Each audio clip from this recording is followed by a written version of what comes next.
Ladies and gentlemen, it's crunch time. I'm Jefferson Penrod. The clock is running, so let's go to work. I'm a little late to the party, but I'm sure the party is still going on in New York. The Knicks beat the Spurs in the NBA Finals with a series win 4-1. The Knicks got it done in 5. Listen, the Spurs were the more talented group, but the Knicks were the better team. And I mean that I said that very carefully. I think if you go position by position, the Spurs may have had the talent edge, but the Knicks just were more cohesive. They trusted each other. Their game plan was more suited to playing as a team, and that's the reason they won, especially why they won in 5 games. Obviously, Jalen Brunson was special, especially in Game 5 with 45 points. But truly, it was a team effort in every sense of the word. Karl-Anthony Towns was special, especially in the early part of this series on both ends of the floor. But even later in the series, when he wasn't maybe having the offensive output that he wanted, defensively, he was playing incredible, especially on Victor Wembanyama. OG Anunoby, obviously, with the tip-in that will live forever in sports. But all around, he was great. 49% from 3 during the playoffs. Just incredible. All throughout Game 4 and throughout the whole series, just played very, very well. Jose Alvarado was special in moments, especially kind of spearheading that Game 4 comeback with Jalen Brunson as co-point guards on the floor that really made a difference in that game. The Mitchell Robinson offensive rebound in Game 5 kind of was the epitome of this. The Knicks they were a team. That's why they went 16-3 in the playoffs. That's why they had an average point differential of 14.9 points per game. And that's why they're NBA champions. It's because they played as a team. Listen, the Spurs had a lead in the last 2 minutes of every single game in the series, but they only won 1. And part of that is absolutely credit to the Knicks, who were 6-2 throughout the playoffs in games where they trailed by double digits. But 4 of those 6 wins were the 4 games in this series. The Spurs always got out to a good start in this series, but it wasn't sustainable. Now, it was a combination of a lot of things. I think coaching and rotation mistakes definitely played a factor into that. Bad decisions by players on the floor, and just flat out not making plays when it mattered most and when they needed to make plays. So it'll be interesting to see. I think the Spurs have an interesting offseason. Obviously, I don't think they're going to blow it all up. But this series made some flaws that they had throughout the course of the series very apparent. So it'll be interesting to see exactly what happens. But a great NBA season overall. I mean, as a Jazz fan, maybe wasn't the most enjoyable full 82 games plus the playoffs for my fandom. But overall, great high-level basketball. The whole playoffs was fun. The finals was great. I mean, again, all 5 of these games were close in the last 2 minutes. And that's, I mean, is there anything else that you could ask for than close basketball games? I mean, selfishly, do I maybe wish that it would have gone to 6 or 7 games just for more good basketball? Yes. But at the end of the day, it was fun. I loved watching this season, especially the playoffs and the finals. So no complaints, and we'll look forward to that. The NBA draft, I mean, the season's over, but the NBA draft is a week away just about. So we'll have some more things ramping up to that. But to get away from the NBA a little bit, because I've basically just talked about the NBA in crunch time for the last couple weeks, I wanted to talk about the Brendan Sorsby saga, especially now that it's kind of come to an end. And it's been super, super interesting to me personally. So obviously I like sports, if you couldn't tell. But I'm also super interested in law. I'm planning on going to law school. And so this was like a perfect intersection of things that I love to talk about and love to learn about. So first, I kind of want to break down all of what happened because some things you may have not heard. Maybe you haven't heard about anything in this situation. And then I want to talk about what it means for college sports as a whole. So Brendan Sorsby last year was a standout quarterback, well, for most of the season, a standout quarterback at Cincinnati. And then after that season, in the offseason, he transferred to Texas Tech.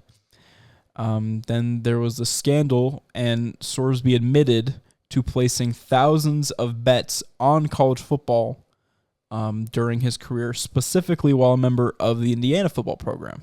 So that's super clear. There's a little bit more muddled evidence about his time in Cincinnati as well as in Texas Tech since he transferred there. But point being, he gambled on college football while a college football player. So obviously, the NCAA deemed him ineligible to play.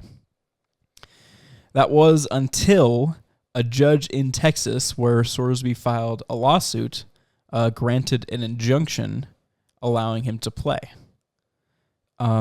Legal-wise, the decision was pretty unlikely to hold up on appeal, but the Court of Appeals can take a long time, and the set date for when they would revisit, because it was just an injunction, it wasn't a total ruling, so they could have tried to appeal it before, but the plan of revisiting it post-injunction was after the college football season was over. So, that's kind of where everything started to go crazy. The Big 12 threatened to sanction Sorsby, suspend Sorsby, and sanction Texas Tech. I mean, there was all this other stuff about athletic directors all over the country telling their schools, hey, don't schedule Texas Tech in any sports. So it was kind of getting crazy. And Texas Tech threatened to sue the Big 12 if those sanctions were put in place by the conference. So, in response, the Big 12 filed a lawsuit in federal court with the backing of a couple attorneys general in states with Big 12 teams. Oklahoma was the first to join in and back them. Utah, a couple days ago, announced that they would be backing this lawsuit. And it kind of happened for two reasons. First, it was a preemptive strike to show that they mean business and they weren't going to mess around with this. And number two, it was partially to control the choice of venue if it went to trial, because the whole reason that we got in this situation is because it was the injunction was given by a judge in Texas. So that's kind of where everything was going up until yesterday, when last night, when it was announced that none of this was going to be necessary because Brendan Sorsby declared his intent to be part of the NFL supplemental draft, which, if you don't know what that is, it's kind of all complicated and confusing, but teams can bid what pick they would give up in next year's draft. So let's say someone said that they would give a third round, they take him in the third round of the supplemental draft. That means they forfeit their third round pick next year and basically instead they get Brendan Sorsby. So that's how that works. That'll be interesting to see who picks him up if he gets picked up in the draft. So the Brendan Sorsby saga is over. But there is a larger question. What does this mean for college football and college athletics as a whole? It's becoming increasingly clear, for better or for worse, that the NCAA is pretty much powerless to enforce its own rules. I mean, if they can't enforce a ban on someone who bet on their own sport, is there really anything that they can do? And that's why there's this whole mess going on in Congress with trying to legislate things in place for college athletics, because something just needs to be figured out. Because as it stands right now, it's pretty easy to get around anything the NCAA tells you to do. You just go to a judge, and preferably one that went to your school, and you can get it worked out. The question is, what's the fix? I'm personally not sure. I have some ideas. They're not gonna.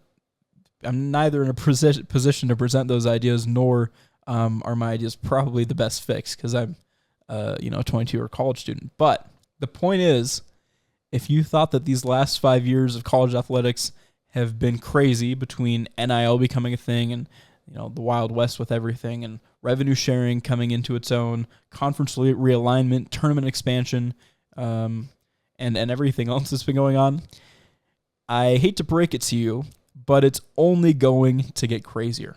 It's only going to get worse. So that's something to look out for.